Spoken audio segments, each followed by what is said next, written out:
Hey everybody, welcome back. I'm Emily Moyer from Off Planet Media, and I have guests with me, and this will be the continuation of the Alchemical Insiders series with Krys and Steve Crimi, and we're gonna try to pick up where we left off, at least in the first hour. The first hour will be sort of the Alchemical Insiders segment, and then in the second hour, we may just have a general chat about the spectacular shit show. But you know, before the virus, we did a show that was the next in the series of sort of the sacred geometry shows, and it was the sacred geometry of Astana, Kazakhstan. And we had initially intended for the first segment to be that, and the second segment to be the sort of light spectrum of Astana, because it is astonishing. But we went really long. We had a really interesting show. Randy was with us that night. Steve broke out the city as the chakra system theory, and we got into all sorts of stuff, but we never got to the sort of discussion about the light spectrum that is represented there, the sort of vast color, the very colorful sort of background or foreground that is presented there, and what its purpose and what all of the functions of it may be. And so we decided we were going to make a separate part two, and then we got hit with the virus, and that kind of overtook everything and sent us all on sort of a different trajectory in terms of what we were paying attention to as far as what we were consuming, but also the kind of information we were putting out. And so I thought, well, we should probably revisit this because we told people that we would. And when I went back, so Krys and Steve and I have been talking about this for a little bit in the background. And when I went and looked at all the sort of articles and notes I had pulled, I'm like, well, this stuff's all very interesting, but I can't quite remember where it was I was going with this. And it made me think about what I've been talking about with a few people lately. That was a topic of Conspiracy Cocktail last time, and I've had a few comments on it on the show, and that is that we are in narrative warfare. And when your attention is taken away from whatever narrative you're working on or whatever line of information you're following, and it gets sucked into something else, then you sort of lose your thread of things. And, you know, I'm wondering, like, oh, I wonder how many times in my life that may have happened, that like I was on to something that was either really interesting or meaningful, maybe not a huge thing on the scope of like for the collective on earth, but for myself in a personal breakthrough, but maybe something important. How many times that's happened to people, right? Where they were really onto something and their attention got pulled away. And when they went back to it, things didn't quite line up in the same way. So I felt like this was an important enough topic, and we had promised a second part, and I think it's interesting and playful that we should revisit it. I don't know if it will end up being the same show that it would have been. It's going to be a lot looser, less structured. But I wanted to do it. So for the light spectrum part of our Astana Alchemical Insider series, Krys and Steve, welcome back. Thanks, Emily. Thanks, Emily. And yeah, I would say it reminds me of one time when our guru said to me, it was a certain situation that I had missed an occasion, and I brought something into her house to make up for it. And she said, oh, no, the moment has passed.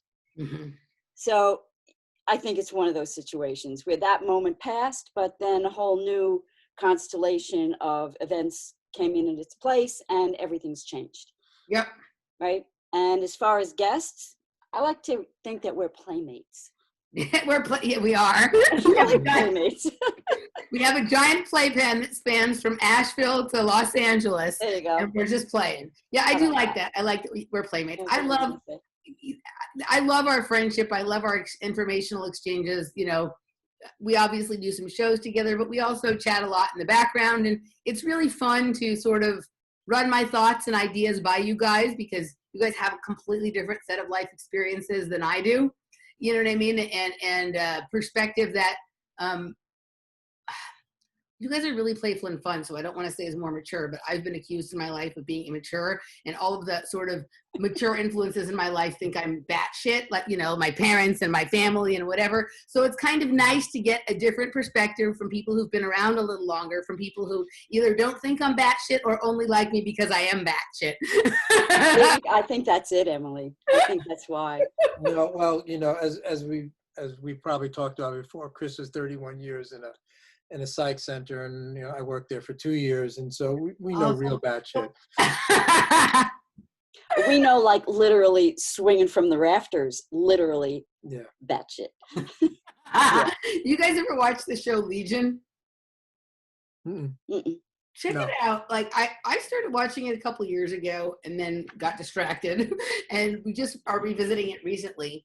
And it's kind of like that space where Psych Ward and MK Ultra like overlap, Oh, right? really? It's super interesting. And because you guys have experience inside of a psych ward, I would love to know if like there's any resemblance of that, or if this is really just these kids were really just MK kids that were being convinced that they were crazy or whatever. I want to know what you're, because sometimes you like see the crazy people on the corner and like you're like, dude, that fool is crazy, but when you get close enough, you're like, shit, he says all the same shit I say, dude, right?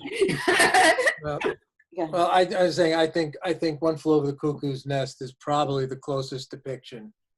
And after, I remember, reading it and then, seeing it beforehand. Then after working there, I couldn't watch it again. Yeah.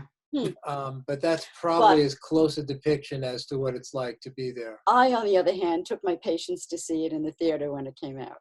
That was two different takes on that film. Yeah. So you took your patients to see it. Now, did your patients think that was crazy or did it look normal to them? I don't know what, I probably would not do that again today. Given the opportunity. It was a geriatric group. It was ward. Old, burnt out schizophrenics, in the geriatric unit. And I used to take them on field trips and I took them to see One Flew Over the Cuckoo's Nest. I don't remember them having a reaction. They just plod along and, they don't. The poor things, they've been kind of flattened out by life, other than their. Since you guys worked in, we're already getting off track, but that's okay. It goes where it goes. Since you guys worked in a psych unit and you worked with schizophrenics and stuff, like were any of the doctors in where you were working using like high dose vitamin B3 and vitamin C therapy at all? No, just shots for serious alcoholics. They would every once in a while give them vitamin B shots. That'd probably B12 though, right? They were probably giving them Right. But there was there was none of that. And, it was really vitamin therapy for schizophrenic was kind of new.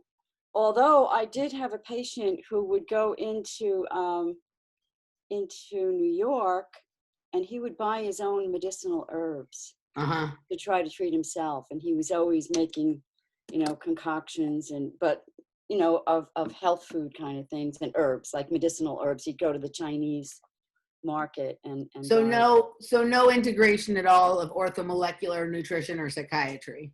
No. The psychiatrist basically, as one psychiatrist called the rest of the psychiatrists, that they're all whores. Yeah. Yeah. That they were there. Almost all of them were not American. Right. They were all from mostly from Latin American countries. One was Argentinian, one was Peruvian, one was Venezuelan, one was Hungarian. Interesting. Interesting. Yeah, and they were just there to, cash one was Turkish. Yeah, they're basically getting a nice state paycheck and doing next. To be fair, I really believe that most of the employees there were very kind and compassionate, I would say. Unlike what you would think that the typical perception of a state-run facility would be, oftentimes the family members would say that they were grateful because they got better care there than they did in a private hospital. Oh, interesting. Well, I mean, you guys were there, so obviously there was some good stuff going on. You guys are familiar with orthomolecular psychiatry, aren't you? Okay. Yeah. But there was a lot of compassion, I'm happy to say. True compassion and kindness, which was really very good. And of course, given, if you took a slice of society, there would always be some people who were not kind and took advantage. But I would say overwhelmingly, the people were good that I came across, really good. All right. And on that note of kindness and compassion, let's move on to the former Soviet Union. All right. The Soviet Union, so the interesting about that in psychiatry, of course, is that under Stalin, anyone the way they worked it out, their catch-22, if you didn't agree with socialism, Mhm. you were considered insane because socialism was the perfect form of government, the perfect political system. So ergo, if you did not believe in it or if you had a problem with it, you were insane. And that's where all the intellectuals left were mostly, you read Alexander Solzhenitsyn, to Mhm. get details on this. But they were all put in mental hospitals. They were basically prisons and kept, under heavy, heavy sedation. Mm. So talk about a country that's been traumatized. Well, it's so interesting because you hear like the stuff like that, the horror stories like that, but then you also hear really interesting things about their understanding of certain kinds of therapeutic technologies, like living in like a more teepee or pyramid kind of structure. They put their prisoners in those kinds of structures, and the recidivism rate is less, and the improvement rate is higher. So it's so interesting. But I mean, in some ways, obviously the same thing could be said for here, right? Like on a certain level, we have such a good grip on like certain possibilities, and in another way, it's like, yeah, we're just still in the Stone Ages. You know what I mean? It's so. Well, it's the pitfall of the broad brush approach. You can't just paint everyone with the same brush. Yeah. It's just really unfair. And a lot of the good stuff has been coming out, since the fall of the Soviet Union, and under Russia, and a lot of the scientists seem to have gotten a little better off and be able to conduct interesting research. And apparently they're like, I used to edit this sort of fringy this journal just as the internet was kind of hitting, called Electric Spacecraft Journal, and it was run by this guy Charles Yost, and he was actually worked on the lunar landing module as a NASA scientist, and he developed a form of memory foam early on that they use in the seats and airplane cockpits and things like that. And somehow he's able to get out of there with the patent. And so he started a factory up near here, and he built his pyramid into his house, and he was just an out there interesting guy. I have a question. Was his memory foam just foam that they stored the astronauts' memory in so that they would think? Yeah, that's it. That's it. And really, it was just under their I think they inject it through the ear. I think so. Emily, too much. What was a brain is now foam. I'm sure that's it, Emily. So anyway, I forgot why I was talking about electric spacecraft, but anyway, there was kind of anyway at that time, all he had these sort of loose, ununiversity or corporate affiliated scientist friends, and they had a little house where they would gather and do their little electrogravitic experiments, and they at the time they were saying, the Soviets were way ahead of anything that we were doing. And Charles was interesting, even though he worked on the lunar landing module, he was open to the possibility that there was no lunar landing, at least on the first one. That it was, so he was an interesting guy. He was, and he had a really nice edition of Manly P. Hall's. What's the book? The Secret Teachings of All Ages. Somehow we ended up with it. Yeah. Anyway, so that was Charles Yost, and his daughter is an incredible designer. She designs all our books, and she does an incredible She's very job. talented. Susan Yost. Anyway, give a nod out to her. Right. Anyway, so but I really enjoyed visiting his house because literally the roof, the upstairs, the upper portion was sort of a columnar, maybe square columnar, but it was a pyramid. He had a pyramid. He actually built the pyramid into his house. So he lived under a pyramid. Wow. Yeah. Well, this electric spacecrafts and living under pyramids kind of transfers us over into our topic for the day here, which is sort of the otherworldly, or in some cases almost alien looking landscape that we're being presented with in some of these former Soviet or Eastern Bloc kinds of countries. And I think we'll start with some of the stuff with Astana, but we may extend out into some of the surrounding areas and things as we talk about this. And the reason I was interested in this topic, basically, it goes back to when I first found out about Astana, right? I've known about Kazakhstan since I was a kid because a lot of the Soviet gymnasts were from there and whatnot. But my attention was first drawn to Astana by Seven Bomar. And he just was like, "Oh, dude, you got to look at these pictures of Astana, man. You got to see what's going on there." And this is really? So you were aware of it? back in 2012, 2013, maybe a little bit later than that. And so I pulled up the pictures and I was like, oh, wow. And at that time I was still fucked in the head and not able, I could look at stuff and be like, I couldn't put together sort of comprehensive series of thoughts on something and express them. Like it was gyrating around wildly in my mind what this all could be, but I couldn't express it in a way that was meaningful, and therefore also it wasn't as meaningful to me. As I've learned how to express these things better, I've also developed a better understanding of them. But I looked at it and I was like, dude, this shit looks psychedelic, man. Like this is what it looks like when I'm on psychedelics, right? Like the tones, the colors, the shapes, and from that, and this might all just be completely made up in my head. But from the first time I heard him talk about it, I'm like, this is both a real and a not real place. It is accessible and inaccessible, right? And, it seems to me like maybe I don't know, like what the sort of frequency is there, the resonance. It feels to me like the kind of place that exists in a liminal space between worlds, right? Like it's sort of, there may be an aspect to it that is overlaid on what was like what we talked about before, like the awful camps, outside of the Soviet Union, or where all of this kinds of certain aspects of almost slavery and things like that took place. But there seems to be something psychedelic, futuristic, technological that's been overlaid on top of that. Sort of Disneylandish. Yeah, well, they even call it Futuristan sometimes. Futuristan. And I haven't met anyone that's been there. I know you guys have. But I haven't. No, we haven't. No. Oh, you haven't? Okay. Oh, no. Okay, so the lady that you guys knew hadn't actually been there. No. Gotcha. Okay. So I've not met anybody that's been there. And when I look at the pictures, there's rarely very many people in the pictures, right? Like maybe a few here and there. And the pictures always seem to be like, it looks like it's always perpetually spring or summer. Like I don't see any pictures where there seems to be harsh weather or snow, which I think from its location, it might be a place that was cold a good portion of the year. Yes. Yeah, it's probably like Tibet, where there's just, it's very dry, and it could be unbelievably cold, and there'll just be like a dusting of snow. Right, but I thought, wasn't there marshland there? Yeah, but that would be in the summer. But yes, so yes, it is.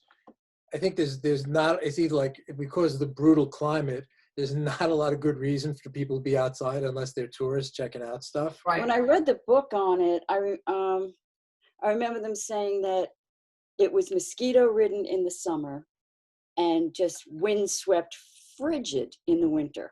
Oh, interesting. So extremes, but they've done a lot of planting of trees as barrier for the wind, and I'm sure that's made some difference. That can help tremendously. Well, so for me, it's like I'm starting to think is like, what we're looking at here is like maybe the first really, like maybe not the first, but the first full on, really completely done up smart city, right? That includes things on a certain level like season and temperature control. Right. Like one of the things I think about when I look at it is like, have you guys ever been to Caesar's Palace in Las Vegas? Never been to Vegas. Or have you ever been to the Riverwalk in San Antonio? Nope. All right. So when you're in Caesar's Palace, there's like a section where there's like it's like a shopping mall and there's a lot of restaurants. It's not where the casino is. And it's inside, but the ceiling is painted so that it looks like there's sky above. And at different times, they do different things with the lights. And sometimes it has that feeling of being outside. It's like outside, inside. Like it can be confusing to the senses. But it's inside. And at the Riverwalk in San Antonio, it's outside. But the way that there's businesses and stuff on both sides of the, kind of the river. They've made like a promenade of different stuff. And the way it is, sometimes it feels like you're inside, even though you're outside, right? And it can become a little confusing to the senses. So one is inside, but it feels like outside, and the other is outside, but it feels like it could be inside. And it just feels like what I would describe as a very controlled environment, like a terrarium of sort, right? Yeah. And so when I look at Astana, I see something that seems kind of like that, almost like a, like enclosed, sort of like, even though it's possible we're all living under a dome, but you know how when you see like depictions of what the place, like the world might be like in the future, like the cities, they show them sort of like these domed metropolises. Mhm. Like, Yes. feels like that we're just not seeing those outer edges, right? Like when you look at the pictures of Astana, like most of them seem to be, I think everything we're looking at is within the same few miles of the area that is kind of central. Mm-hmm. And so like it has that sort of Epcot Center, Disney World sort of feel to it, but with a much more metaphysical bent to it than Disneyland does, right? Like a much more, and that metaphysical bent came through when we were doing the last show with Randy, and especially towards the end when Steve was breaking out how he thought that this was, possibly a grid for the chakra system. We know that, like, you look at people's work like Robert Homrich and there's many others, but you can see that like a lot of Washington, D.C. and many of the other cities, they're like in a sort of geometric form, or they look like an owl, or they look like some different kind of thing. But this, some of the cathedrals too. Yeah, this may be the first city that really was expressly, like explicitly designed, right, with the sort of idea of the chakra system. And in my head, it feels to me like, okay, so they have all this stuff, they have all this futuristic looking stuff. The colors and the tones are very psychedelic looking. They're very pretty. There is a certain, even though I was like, whoa, what the fuck is this when I saw it, there was something pleasing about it to me. There's something that brings like an internal feeling of like harmony when you see some of those tones, right? Some of those really vivid pinks and greens and blues and whatever. It's kind of like what the light spectrum used to look like before it got so dense here on Earth, and we have some genetic memory of it or something, right? And it's almost like, I feel like, so I'm reading this book called Right Use of Will, right? And it's an interesting book about how the human spirit and will got separated from each other, right? And there's this. Is it Steinerian, or who wrote it? There's no author. It's a channel. It's received by somebody named Sianda Rohan. It was written in 1984. But it's quite an interesting book. There's a lot of stuff in there that I would classify as nonsense, and a lot of stuff I would classify in there as like, damn, that is exactly right. You know what I mean? So that's kind of like everything meaningful these days. Just, you got to use your discernment to, kind of like chew everything and spit out the seeds or whatever, I don't know. But there's this part in here that describes something that happened on Earth. And they were at that, back before all this happened, they were calling Earth Pan, right? And it says, I just want to read this one paragraph. It says, Pan changed after so there had been a dark spirit that came to Earth, and they call him the Denial Wizard, right? And he got into a battle of magic with a light wizard who was trying to sort of protect Earth as it had been. And it says, and the dark wizard won, okay? They call him the Denial Wizard. Pan changed after this duel of magic. It was still very beautiful by any of today's standards, but it now had a more dense form of light. All the changes took longer, and they all took more effort. So like these people used to be able to change things at will with their mind and things like that. So it could still happen, but it took more effort. And instead of calling a reality to them, spirits now found it easier to go to that reality. Certain settings began to settle into certain places on Earth, and spirits that were having trouble agreeing on their surroundings solved it by leaving the surroundings in one place and going back there when they wanted to. So it makes me think about, like, those of us who are just over it with this fucking bullshit on Earth, right? Like a lot of us who have, maybe, I don't want to say it's a more spiritual bent, but sort of something inside of us remembers a different time or sees off in the future a different possibility, right? Like we are frustrated sometimes, and we like to think about, oh, I just want to leave this behind and go exist with in a community with the people who are like me, or go to some place. A lot of us end up going to, like, getting involved in things like the rave scene or the Burning Man or whatever, and there is this psychedelic futuristic sort of idealistic place that we all sort of imagine in our heads. And I would imagine that you guys, based on a lot of the things you've told me you're interested in over the years, have as well, right? And these things that seem like a place we can only visit in magical moments or in our psychedelic states or whatever, used to sort of be our general state of being. We would like imagine something and we'd create it, right? And somewhere that connection has been severed. And so instead of pulling the reality we want towards us, we're willing to travel to a place that seems like something that is more like a, panacea, right? Or like a Garden of Eden. You mean like a physical place? A physical place, right? Mm-hmm. Because we're looking for something that we remember in our mind, mm-hmm. right? From a previous lifetime or a future lifetime, because time isn't what we think it is, or a parallel lifetime. I don't know. I know you guys have had a few little psychedelic experiences, not necessarily of the light, colorful, playful kind. But, one of the things that people, especially who've had like mushroom kind of psychedelic experiences, although I've heard some people say this on DMT, is like, oh, I love it there. Like that feels like home. That's amazing. Like that's the kind. For me, whenever I have a psychedelic trip, the thoughts, the information is fascinating. But the part to me that is always with me that I want to see again are those colors, right? Like the colors are just different than what we have here. Right? There is an emotion and an intelligence and a set of information attached to them that like we're missing out on because something has been dulled here. Have you guys had any of these experiences? In dreams, I have. Yeah, well, I can. I know there's a million places to go. I'm going to start because most of our dissatisfactions and grieving is from a feeling of a loss of something from the past. Right, a connection, a higher spiritual age, and things like that. So a lot of what you just described, and I think I mentioned it once to you before. It comes is in Socrates, in one of Plato's dialogues, in the Phaedrus, I think it is.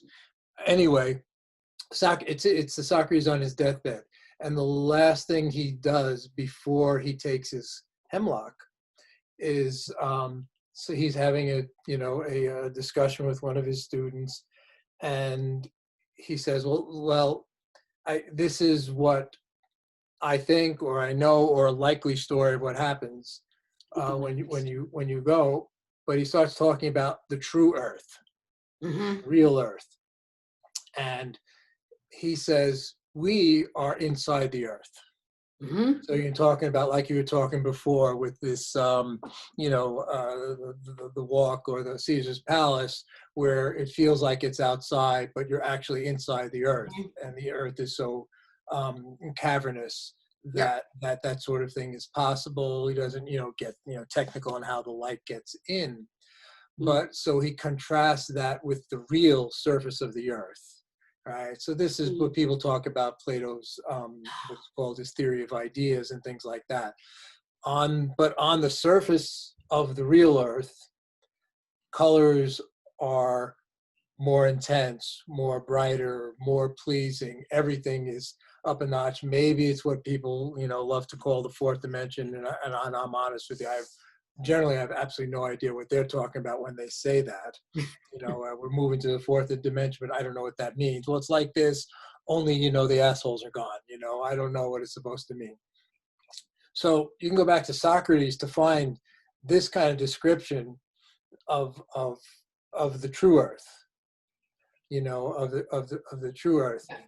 And somehow, what you're saying about the city of Astana, and it seems like my experience is not necessarily of that. And, I've had a number more psychedelic experiences than Krys has had,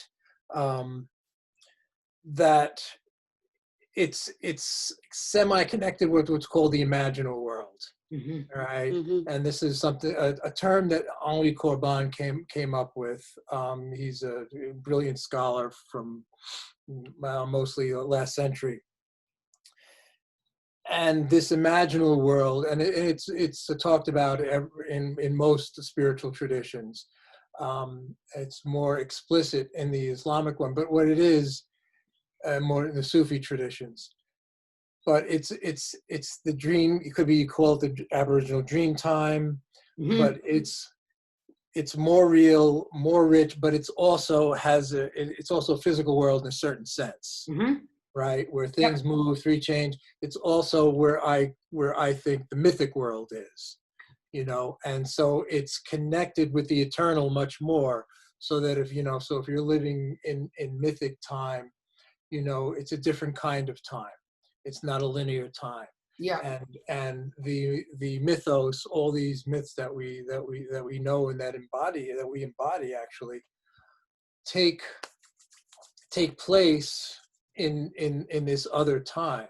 And they're always, and it's outside of time. It's outside of time, not in time. It's outside of time, and so Like they're always recurring. Kairos, that's sacred. Like Marcia Eliade wrote a book called The Myth of Eternal Recurrence. And all these myths are eternally recurring. Isis is always remembering Osiris, things like that. So I think that a place like Astana, this other place that we looked at, is the capital of Turkmenistan, called Ashgabat or something? Yeah. Ashgabat. We'll show some pictures here in a few minutes, guys. Yeah. So I think these places are connected, going back to what you said earlier, to this sort of imaginal overlay. So what they're doing in tapping in, to a certain extent, is some of this imaginal realm.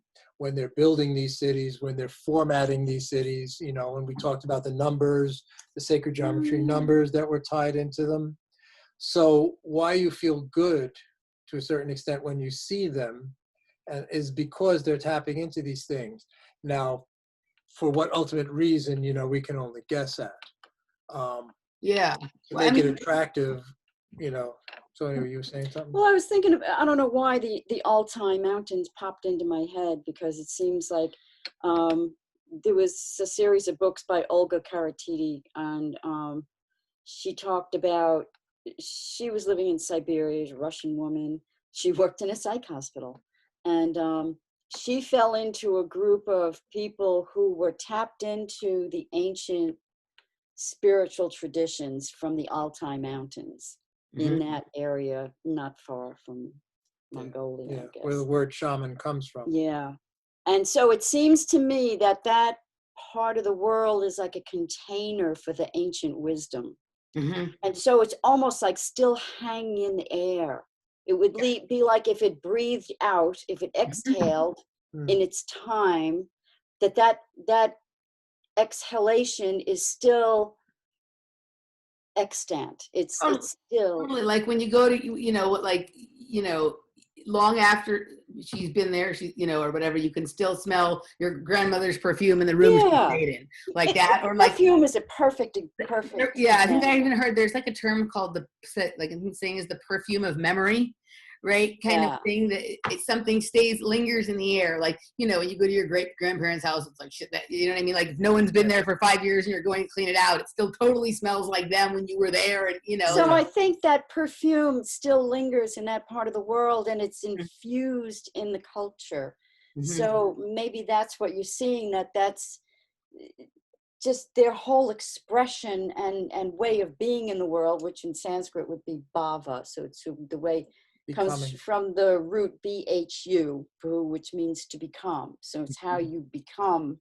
You're constantly becoming in the world, right? So the bhava of place there still holds the resonance of that sacred knowledge. So I want to address Astana first, and then I think the other place in Turkmenistan, and then you sent me an article that was interesting about the Soviet Union as well, and you sent me some different kinds of pictures. I feel like I want to address Astana separately, because the thing in Astana feels, so what you're saying may very well be true, right? That may linger in the air there, right? And so it feels to me like that has been, in the case of Astana, captured in a way, right, that is now recreated, like that essence that maybe somebody who went there and just sort of meditated or psychedelicized their way into the sort of spiritual realm there would tap into that. Like I often have something like that. If I'm having an experience when I'm on a Native American land, the tones will be sort of different than when I have it in a warehouse in downtown Los Angeles or something, right? They sort of, there'll be similarities in the experience, but there'll be some differences in terms of texture and tone based on what you're talking about, right?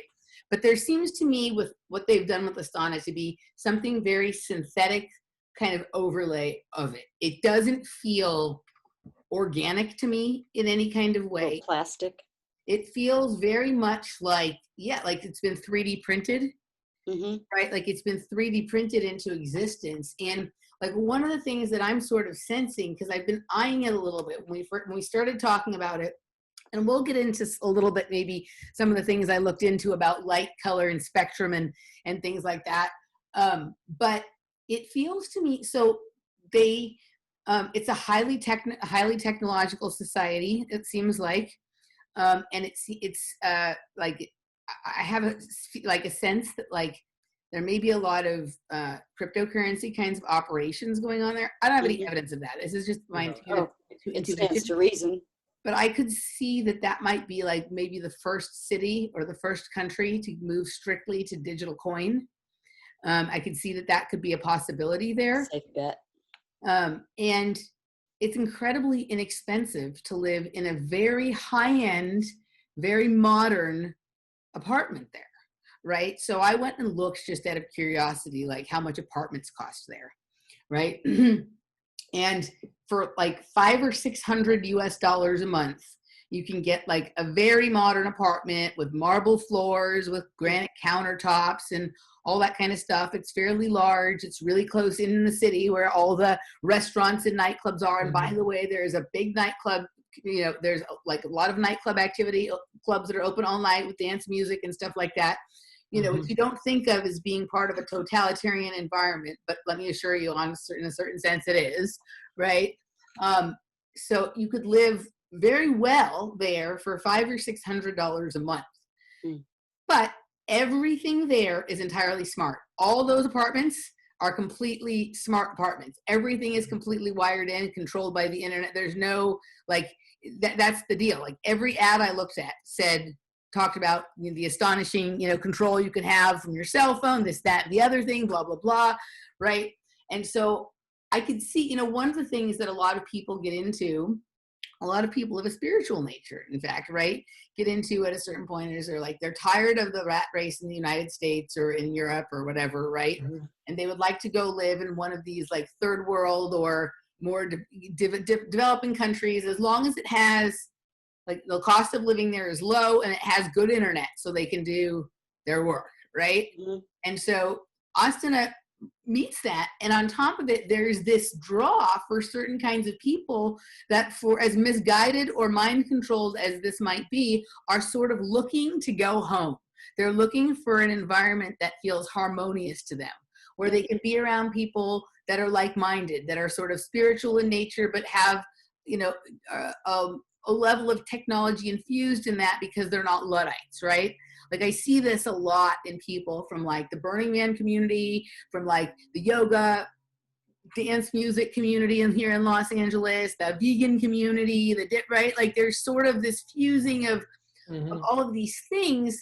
And these are also people who are really drawn to a lot of these modern healing modalities that have to do with light and sound and color.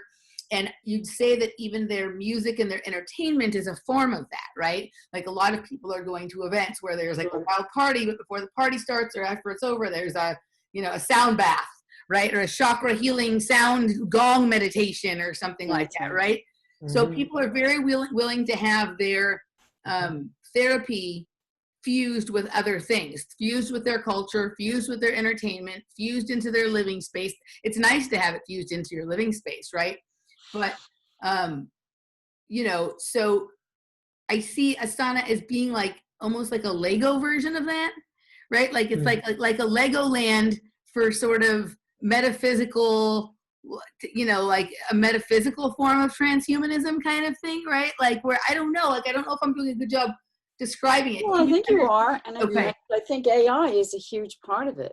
Would have to be, wouldn't it? Yeah. Yeah.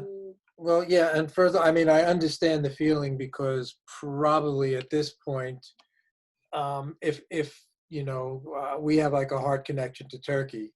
And to be honest with you, when we were last there in 2015, I was feeling that, yeah, I'm just like, this is home.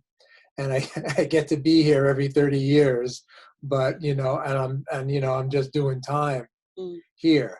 But what you just said, I know people who say that about Burning Man. They say Burning Man is their home. They only get to be there 1 week a year, and they put up with all the bullshit through the rest of the year so they can go home for 1 week a year.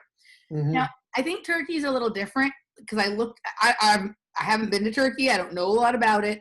You guys were the second people to send me things on Turkey, and you guys only did because I told you that Joseph, thank you, Joseph C., had sent me some interesting something telling me to check out Turkmenistan, right? Well, it's different. It's not Turkey. It's different. They're different. I get it. It is different.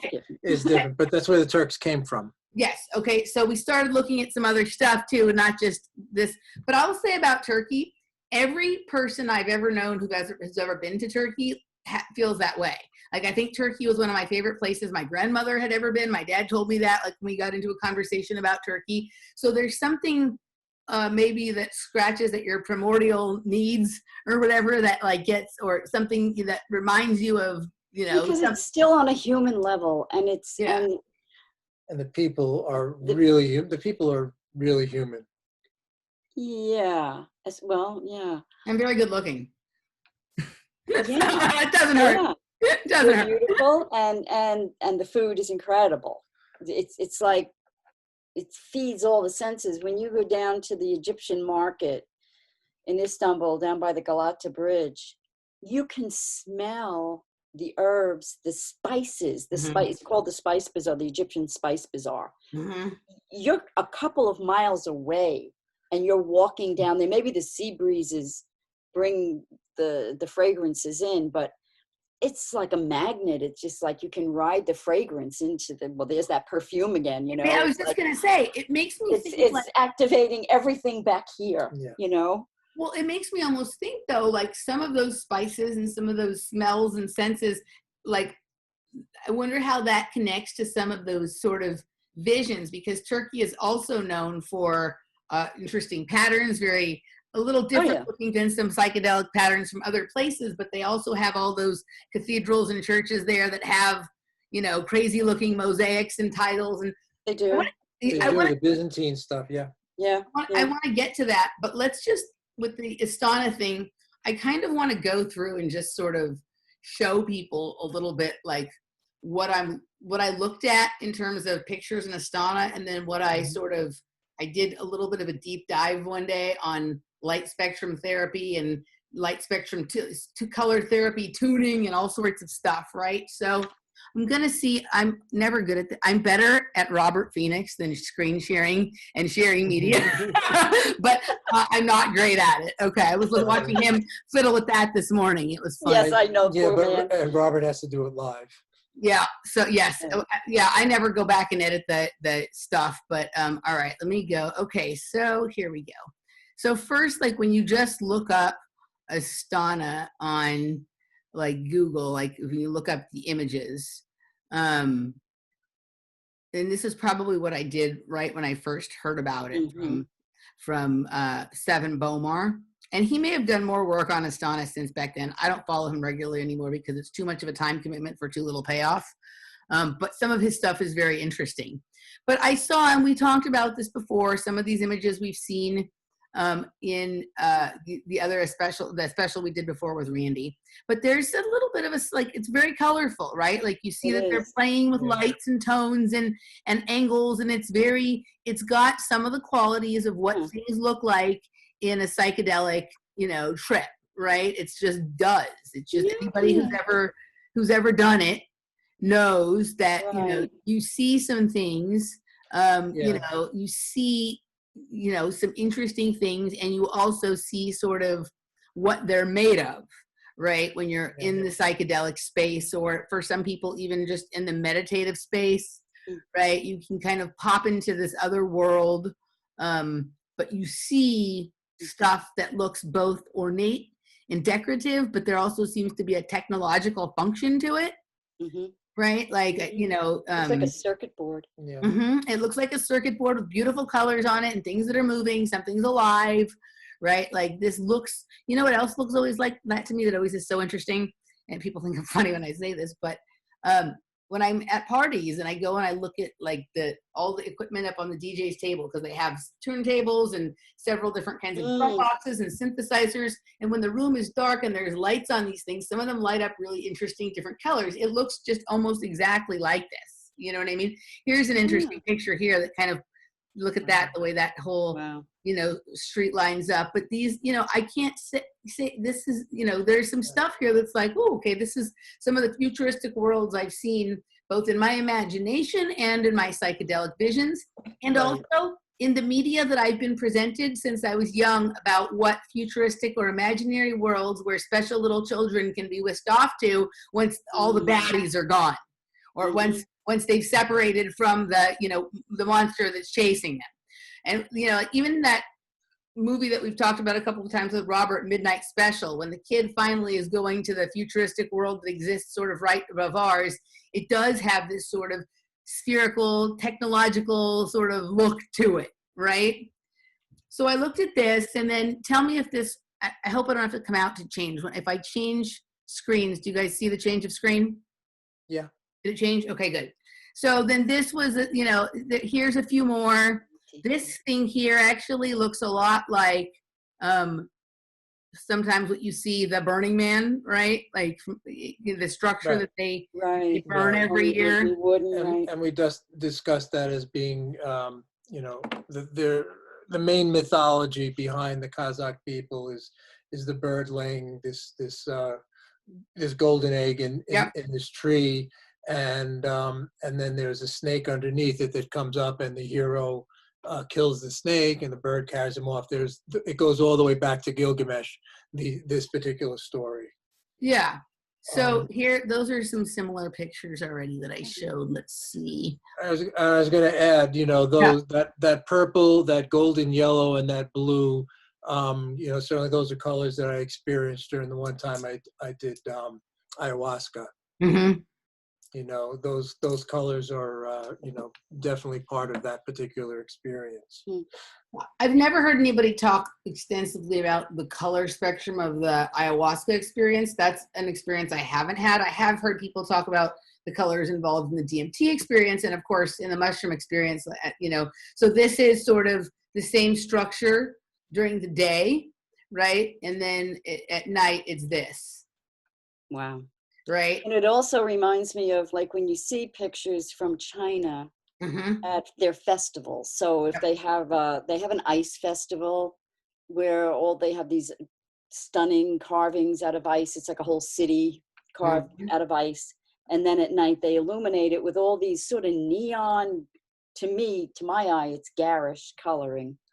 Remember that from the Olympics? There was that where they had like the gymnastics and everything. I think they called it the bird nest, and it sort of lit up like that at night with the different colors. It looked like a bird's nest made of like little white twigs and stuff that had that sort of look you're talking about, right? And at night it would have different colors. Look at this architecture here. Yeah, boy. So that one is designed on a golden mean spiral, and but it's done in a very very trippy way. Wow, look at this. Yeah, that's, I think, not built yet. It's Talk not about built. a vortex. But this is... Look at the undulation at the base. Oh, that says Taipei, sorry. Oh, that's right. Taipei. But I mean, look at... Oh, that one was Taipei?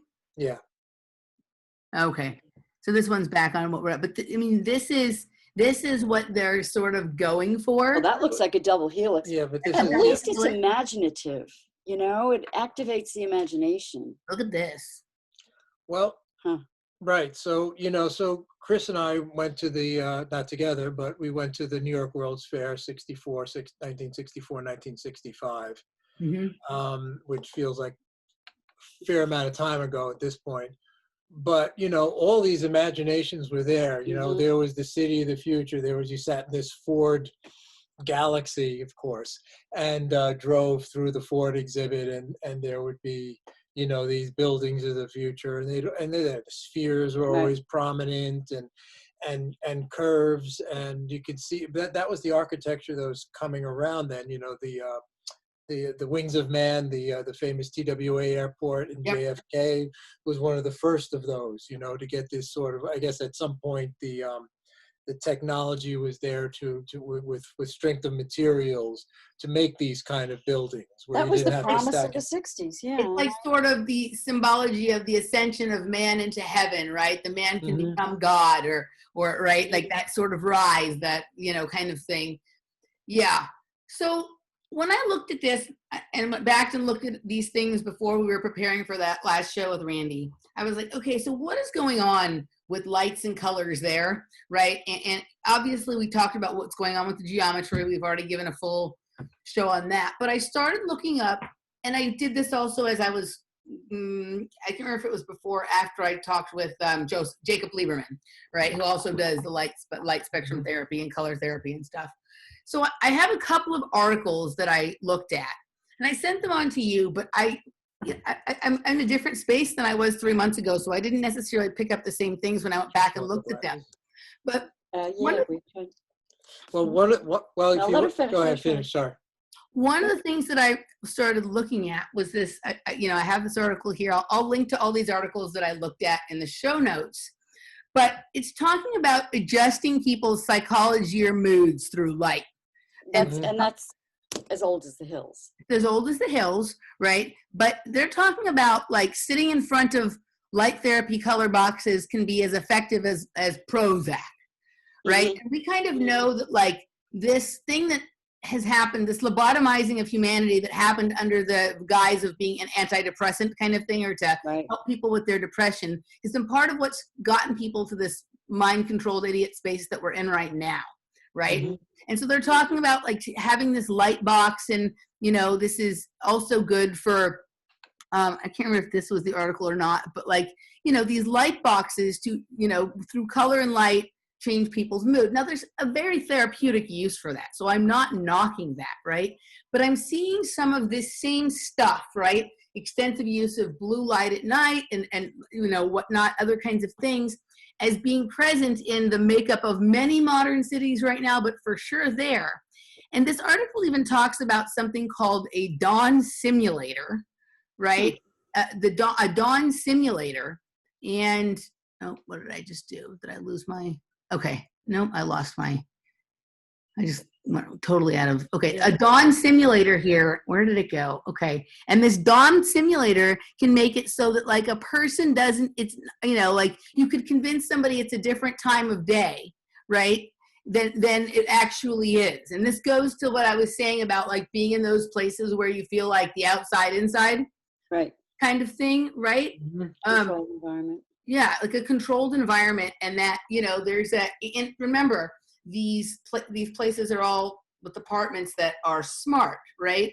And so this same thing could be happening in terms of like the lighting that's in these places. It's almost like, you know, a controlled or programmed wellness of the society, right? Like keep people sort of, you know, technologically. Okay, because in my mind I'm wondering, well, what's the teleos? What's the end point? Where are they going with that?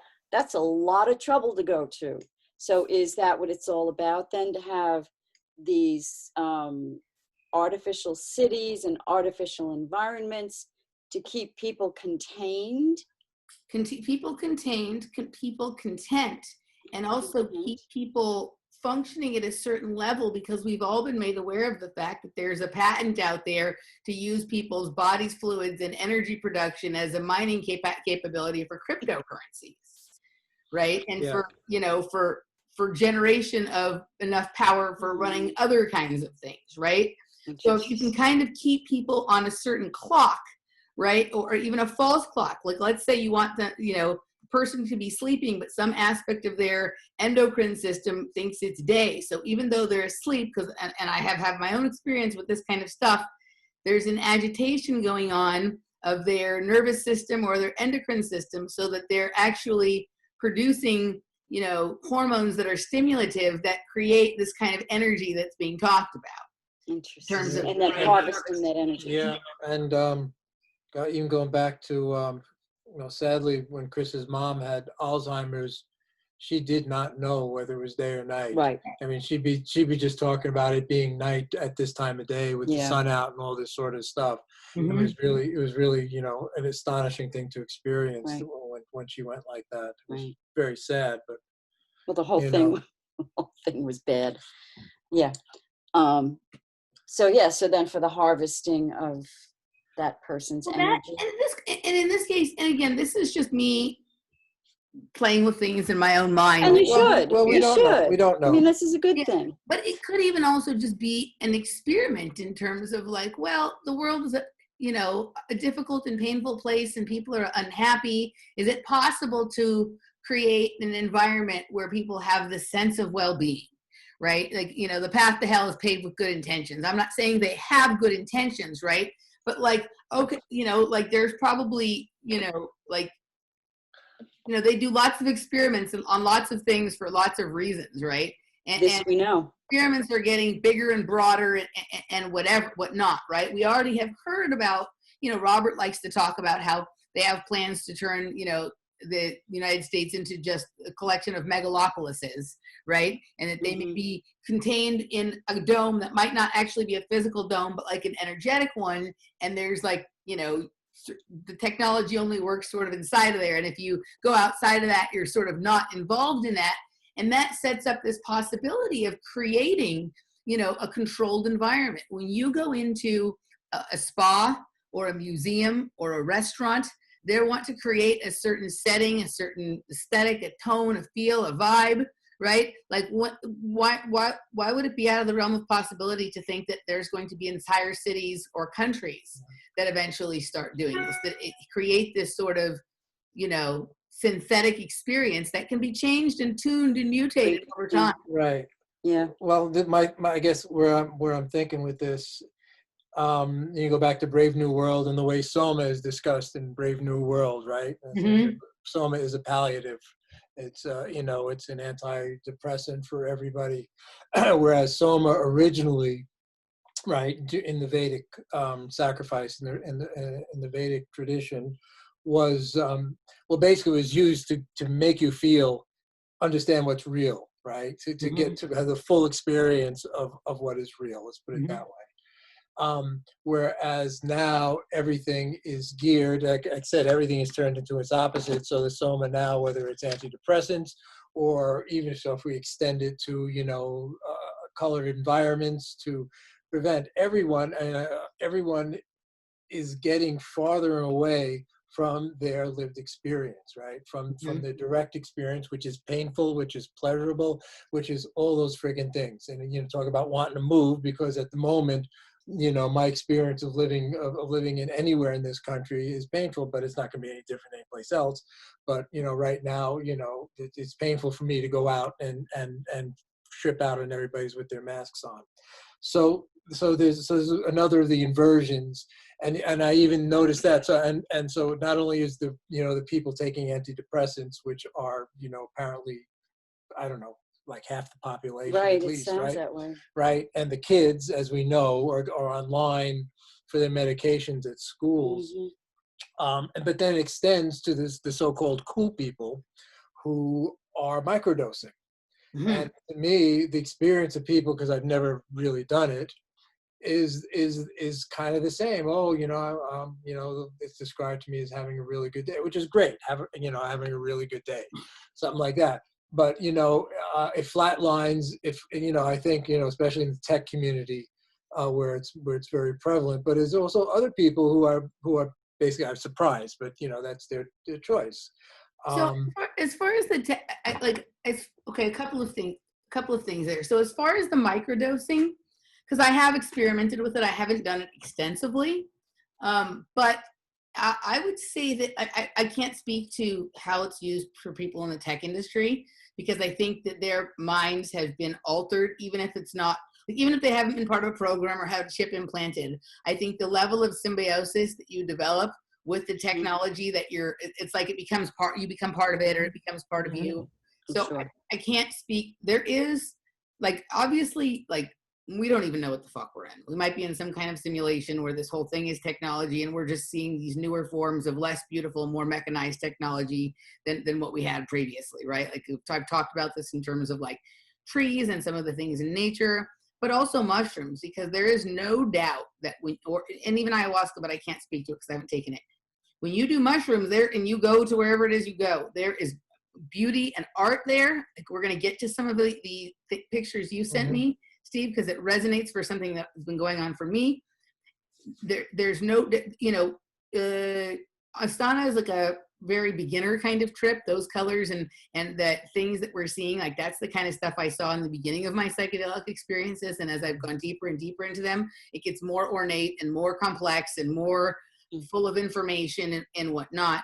But there's no doubt that when you look very closely at the beautiful designs and things you see on the mushroom experience, when you look at them really closely, you can see that they're machines, they're technology, like they're doing something, they're carrying, so their complaint to me on the last psychedelic trip was that people, like there's so much attention paid to this new technology that is not that amazing in the things that it does, and it's also not beautiful. Some of this old, more ancient technology does all sorts of interesting things, and it's beautiful, and it's reproductive, and all that kind of stuff, right? What were you going to say, Krys?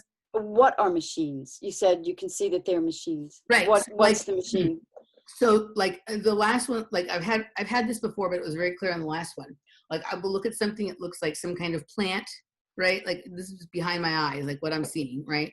Some kind of plant. But I've seen plants like this in nature. You can sometimes sort of zoom in really close on like the inside of a flower, and you'll see that there's all this really ornate kind of stuff, but they're actually like moving and doing stuff, right? It's like an oxygen generating machine. So it's technology that's more organic in nature than, let's say, like the air conditioner, right? But it like there's a predictability, there's something that it's doing that is very mindful of things that we now think of as like computers or technology does it. It's just done in a way that blends in with everything, that is beautiful, that incorporates its surroundings and stuff like that into what it's doing, right? But is that because technology imitates nature? So the plant is a little, chemical factory that's pumping away, using the sun and making photosynthesizing and making chlorophyll, blah, blah, blah. So is that why you can see it reflected? Is it a reflection of the natural world, the technology? I would say yes. And if we're really talking about a conversation of being outside of time, I think it's possible that there's a symbiote, that it's both, right? That the nature begins to reflect the technology, right? On a certain level. I don't know, but it's like, I've even had this before at like parties. Like I'll be like, if I'm someplace and the music is great and the lighting is just right in the place and I'm having a psychedelic experience, I will look at the speaker, right? And there's this vibration coming out of the speaker, and there's this one sound system called the Function One sound system that really creates a very transcendent kind of experience. But the inside of the speaker, like sometimes they're white and sometimes they're black, but it's got like a particular geometry on it. But when you look at it, okay, it's a speaker. It's got some design on the inside. But when I look at it sometimes, like if I'm in the height of a trip, I can see the kind of carvings there that are like what you see like in Peru or in Mexico or in Turkey, right? Some of this stuff. So something is happening with the vibration, the sound, right? And whatever's going on in my mind with my brain with the psychedelics that come from the mushroom, that is creating something that looks exactly like these megaliths or the carvings that are on the megaliths. Now, like, is it creating it, or is it allowing you to see what's already there? Maybe that, right? Like it's doing either it's a revelation. Maybe it's more of a revelation than a creation. Yeah. Or it could be both. Yes. So concomitant.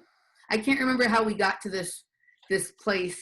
I think I was just saying that there's no doubt when you take mushrooms, like there's a, technology, there's something there that like that you feel like, it feels like some sort of ancient futuristic technology. You don't know if it's like super old or super far in the future. It's hard to tell because it looks both ancient and, you know, futuristic at the same time. And there's often these really bright colors, right? Which kind of rolls you back into the light spectrum. And then because of those articles that you sent us, and we were looking at them and at least trying to get a grip on what they were talking about with the splitting of the light with the prism through a prism, exposing the geometries, and light being vibration, and color being a vibration of light, and then all those spectrums can be identified through the use of the prism. So we got this wild idea that our friends Andrew and Chiwa, when we were over their house at Christmas time, they said, hey, you want to see something really cool? We have these glasses that let you look at the lights on your Christmas tree, and it splits the lights so you can see the geometries. So I was thinking, well, wouldn't that be interesting to be? I wonder if we could borrow those glasses that they had. They're just cardboard glasses with a color lens, and put it over the lens of the computer camera. So we did. All right. So well, we got the glasses. So we put up, it's for pinpoint lights. You can only do it with certain lights. So this is, just so people know, I'm going to show them, like I sent the Crimis several articles, but I think this is the one they're referring to. The one with, lights, yeah. So my cult, but I think it was the UG LED, or was that it? There's a couple, so I sent them this, right? This is light spectrum glasses looking beyond white light. Right. Kind of break stuff up.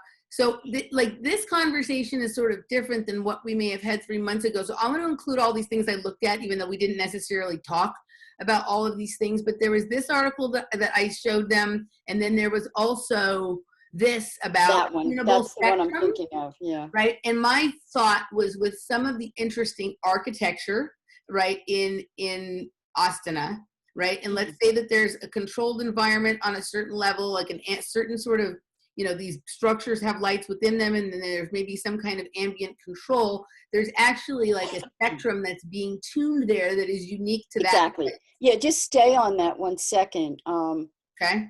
Right. So when I read the explanation for this particular graph, they were talking about these of course, the more you narrow the band, the more intense the color is, right? That's obvious. And they were talking about blue being the restful and red being the active, and that made sense. But then they were also mentioning this white line as being significant. And they're calling that CRI lighting, which means color rendering index. Yep. And then that kind of affects the appearance of the color. So it would be like emulating the sun, really. So that when you are indoors, you can replicate the actual perception of color to be, approximate to what you would be in daylight. Right. Like this picture down here, like shows some, like you see that there's tones here that are like mindful of like what the day looks like when it's sunny, when you're at night with the moon. Like this article, and it was either this article or one that was attached to it, even talking about having particular combinations of light that creates like a patented or a designer tone that only you can have in your space, right? That like it's you know, it's unique to that space. It's an interesting thing. I'll link to all of this. Go ahead. Oh, did we lose Krys? Yeah, well, Krys just got a little tickle in her throat. But so for the, anyway, if you switch back to us for a second. Yep. And now if you look at the lights behind us, they should, instead of being lights, they should be 6-pointed. Yeah.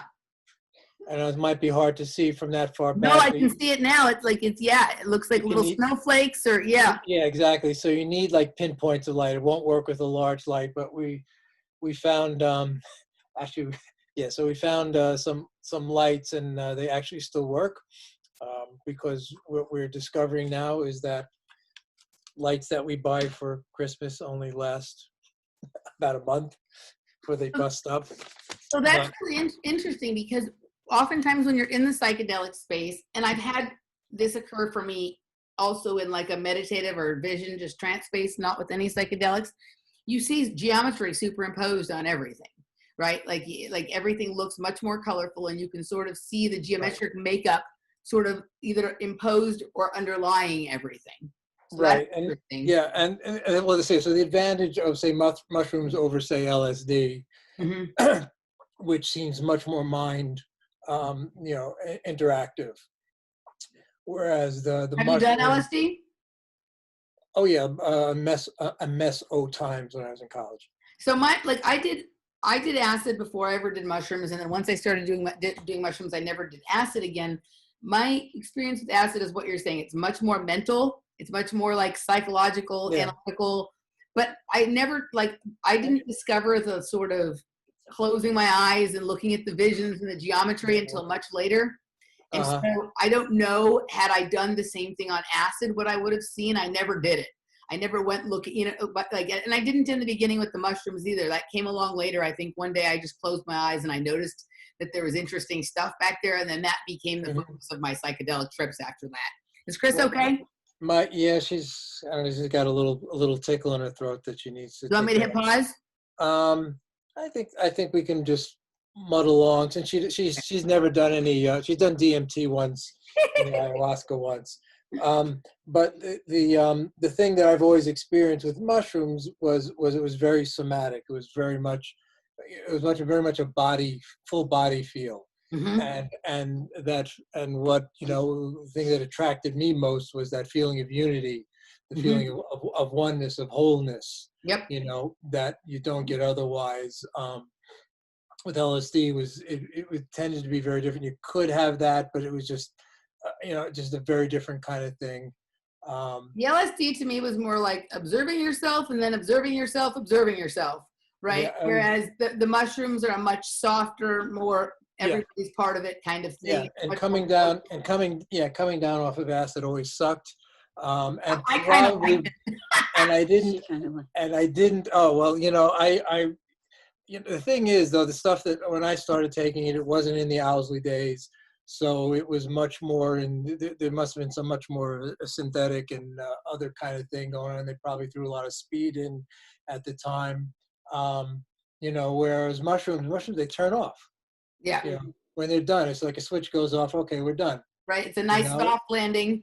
Soft landing. You have something to eat. You chat about it a little bit. You go to bed, and in the morning you kind of, that was really fascinating, Yeah. Yeah. It's been a while. Last time I did it was on my, I think, 22nd birthday. So it's been a while for me, but it was still, I always enjoyed that much more, than the other venues. Yeah.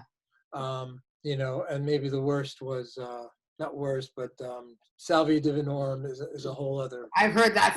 I've never done that. I've heard that's wild. Yeah. Yeah, I wouldn't recommend that. That's like a different world you end up to. But I think what happens is, and I guess, especially with the ayahuasca experience, ayahuasca puts you into a different kind of mythology, and maybe because it comes from a particular jungle and there's some sort of traces of that. Mushrooms are much more universal. They're everywhere. The psychedelic mushrooms are used by shamans in every culture. That peyote buttons, things like that.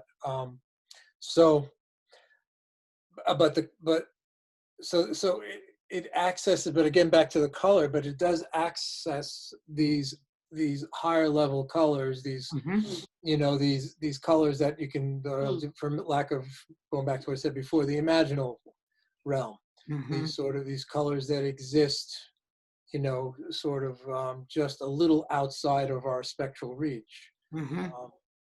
So I don't know where I was going to go with that, but that's just kind of what I think. I mean, that goes to so I think the thing with Astana, because I think what we'll do, because as always, this conversation went a little different than I had imagined. In just a second, we'll take a break and we'll move over to the other segment, and then we'll get into a little bit more, some of the stuff about Turkmenistan and something you showed me about the other, so what's going on in Russia, and then we'll just go wherever we go.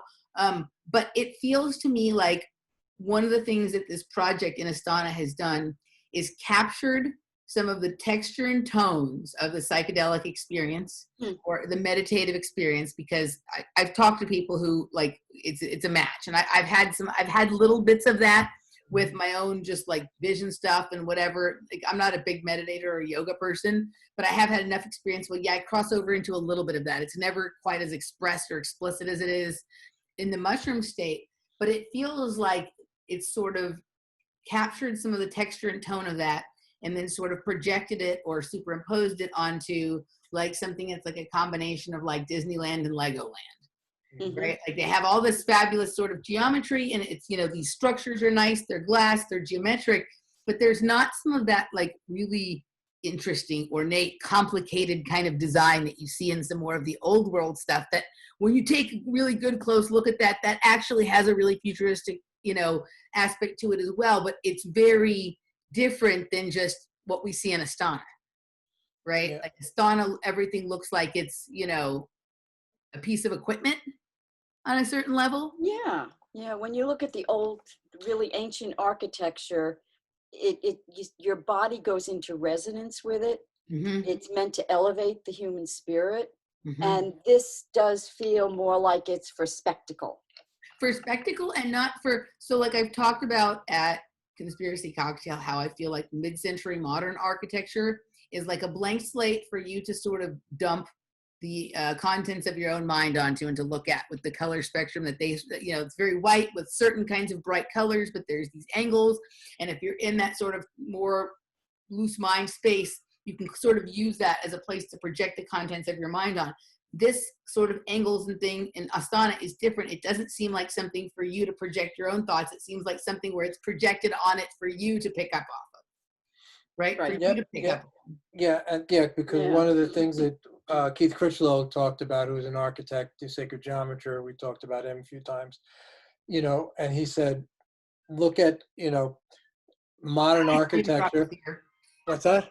The ice cream truck is here. The ice cream truck. So modern Not a architecture, distraction, is it, Emily? there are no human scale elements in modern architecture. It's a big glass slab, you know, look at the things, they're swirling like this. They're all, you know, they don't resonate with parts of our body. In other words, if you look at the ancient cathedrals, there's things the size of your hand. There's things the size of your body. Your body goes in resonance with that type of architecture, as opposed to, like you said, the other thing is just mind. So it's pulling out of our body. And when Krys and I talk about the body, we're talking about the body in terms of yoga, which is the body through which all experience is experienced. The body of experience. It's the body of experience. It's not a body in space bouncing around. The body is space. The body contains Totally, space, right? You know, it's the truth is inside you. Inside you, out you dissipate and fall apart. Why mushrooms are taken for all these millennia. Right. Because it's hard, but that experience does not have to be through mushrooms. It can be. Doesn't have to be. And for a lot of people, I don't recommend it. Yeah, it's not for everybody. Yeah. For me, the most intense and out there experiences have been, you know, non-drug involved at all, except maybe a little coffee. But you know, that can be a powerful psychedelic as well. Well, there's and that came out, and of course that came out of the Middle East. Yep. You know, coffee out of, I guess Ethiopia originally.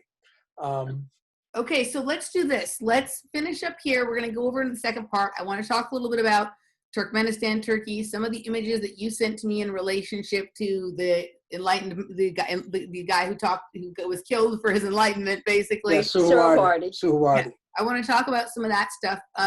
But before we go, where can people find you? This is the end of the public hour. Let them know where they can find you.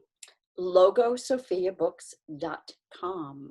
LogosophiaBooks.com. And LogosophiaBooks.com. Yeah, there's a podcast page on our site where we have all our conversations with you, and we have monthly conversations with Robert Phoenix on the Friday Farcast.